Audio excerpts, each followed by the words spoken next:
Jadi dari apa yang kami temukan di lapangan, 2 identik dengan senjata rakitan yang diduga miliknya FPI.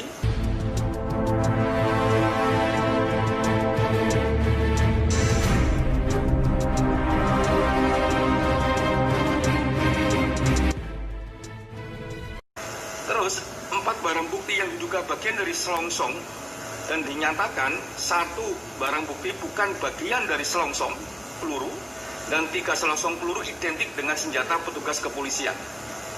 Jadi dari apa yang kami temukan di lapangan, 2 identik dengan senjata rakitan yang diduga miliknya FPI, gagang coklat dan gagang putih. Yang 3 selongsong identik dengan miliknya petugas kepolisian.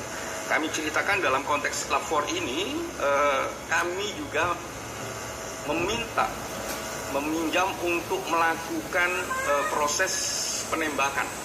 Jadi karena itu uji balistik, mungkin nggak ada pembandingnya. Nah, kami meminta waktu itu untuk pinjam senjatanya bisa digunakan. Jadi digunakan, ditembakkan, terus peluru-pelurunya diambil, dicocokkan dengan yang punya kami. Nah, hasilnya demikian.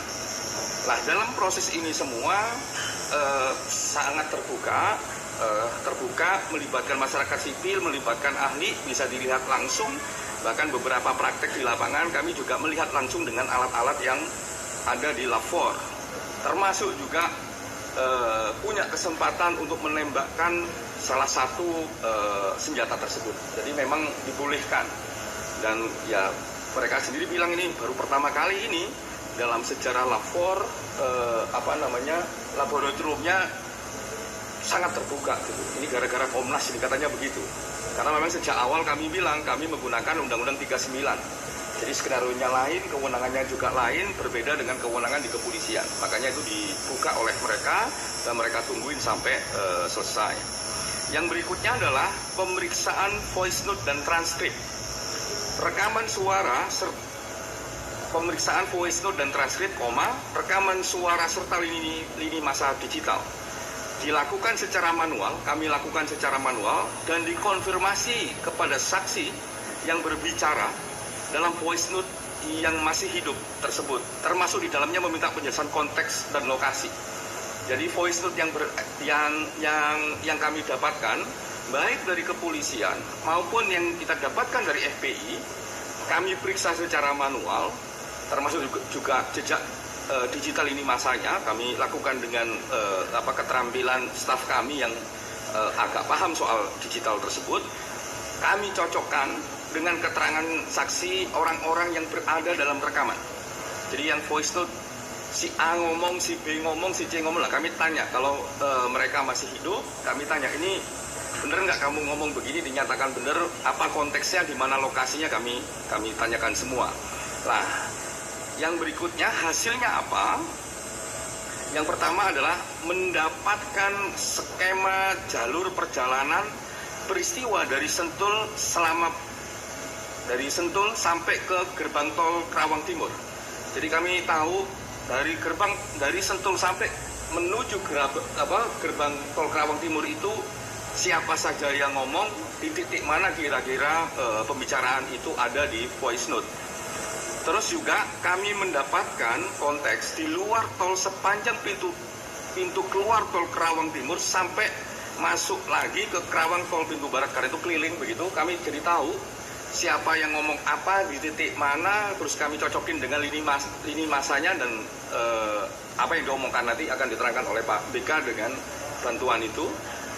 Terus berikutnya adalah kami mendapatkan konteks, dan ini penting. Ini penting untuk melihat kalau tadi kami mengatakan ada masyarakat mengatakan ini peristiwa KM 50, kenapa kami sejak awal ngomong ini peristiwa Kerawang, ini konteks. Kami mendapatkan konteks eskalasi dalam peristiwa tersebut, eskalasi ketegangan dan tindakan kekerasan. Pertama, eskalasi rendah. Dari eskalasi rendah dari Sentul sampai gerbang keluar pintu tol Kerawang Timur. Nanti kita akan tunjukkan videonya oleh Pak BK atau oleh yang lain. Terus konteks kedua adalah eskalasi sedang dari gerbang tol Kerawang Timur sampai menuju flyover Hotel Swiss Bell di Kerawang. Konteks ketiga adalah eskalasi tinggi mulai dari Hotel Swiss Bell Kerawang masuk ke pintu tol Kerawang Barat sampai KM 49 di dalam tol. Jadi itu konteks ketegangan tinggi. Nah, eskalasi ini kami kategorikan. Pertama, eskalasi rendah ditunjukkan belum adanya gesekan antara mobil FPI dan mobil petugas, dan masih dalam jarak yang cukup jauh. Eskalasi sedang mulai terdapat gesekan mobil dan jarak dekat. Dan eskalasi tinggi mulai ada dugaan benturan mobil dan tembakan. Oke, yang berikutnya adalah terdapat konteks. Nah, ini yang juga penting, salah satu temuannya Komnas HAM ini penting. Terdapat konteks kesempatan untuk menjauh oleh mobil FPI dari petugas, namun malah mengambil tindakan menunggu mobil petugas. Jadi setelah kami cross-check voice note, terus melihat titik-titik di lapangan, terus juga melihat lini massa, salah satu temuannya di samping eskalasi adalah terdapat konteks kesempatan untuk menjauh oleh mobil FPI dari mobil petugas, namun malah mengambil tindakan untuk menunggu mobil petugas tersebut. Yang berikutnya adalah pemeriksaan video dan screen capture smart CCTV dari Jasa Marga. Dilakukan secara manual dengan membandingkan satu titik dengan titik yang lain yang terdapat CCTV, karena CCTV-nya banyak. Jadi kami mendapatkan titik CCTV ini, CCTV yang masih hidup, jadi CCTV yang tidak berfungsi 49 sampai 72. Di bawah itu 48 sampai Sentul, itu kami dapat semua, baik yang atas maupun yang bawah. Termasuk juga pintu-pintu keluar dan masuk itu kami juga dapat, termasuk di dalamnya gerbang tol pintu Kerawang Timur maupun gerbang tol Kerawang Barat. Makanya jumlahnya sangat banyak. Termasuk di dalamnya kami membandingkan dengan lini massa jejak digital yang kami dibukakan akses, termasuk juga kami bandingkan dengan voice note tadi untuk menentukan di mana kira-kira situasinya. Termasuk juga kami ngecek beberapa plat nomor mobil itu ke Samsat DKI, terus Samsat Jawa Barat, Banten, dan Jawa Tengah. Jadi kami cek semua itu. Jadi karena ada aplikasi tersebut, kami cek Samsat Samsatnya ya, kurang lebih begitu, paling gampang DKI, terus Jawa Barat, Banten, dan Jawa Tengah. Hasilnya antara lain, dalam perjalanan di dalam tol memang terdapat rombongan mobil FPI menuju dan keluar dari tol Kerawang Timur. Yang berikutnya, dalam tangkapan video tersebut terdapat kondisi perjalanan yang konstan melaju dan tidak terlihat gesekan. Ini di dalam tol. Yang berikutnya, sejumlah mobil yang terdapat dalam pembicaraan voice note terdapat dalam jalur perjalanan tol tersebut. Jadi voice note juga terbukti itu ada dalam perjalanan jalan tol. Yang berikutnya, terlihat mobil dalam peristiwa tersebut beberapa masuk kembali ke tol melewati gerbang tol Kerawang Barat. Jadi mobilnya terlihat sampai juga akhirnya nanti terlihat juga ketika masuk di tol Kerawang Barat. Ini di akhir cerita menuju KM 50. Itu juga terlihat beberapa mobil keluar dari gerbang tol Kerawang Timur pasca kejadian KM 50, termasuk mobil towing yang mengangkut mobil Chevrolet Speed. Jadi kami juga melihat itu, jadi muter begitu dari Sentul keluar ke tol gerbang timur, masuk lagi tol Kerawang Barat, terus keluar gerbang tol Kerawang Timur lagi, yang sudah berbeda cerita karena yang keluar terakhir itu sudah pakai mobil towing. Nah itu kami cek itu semua. Yang berikutnya adalah yang pendalaman ahli.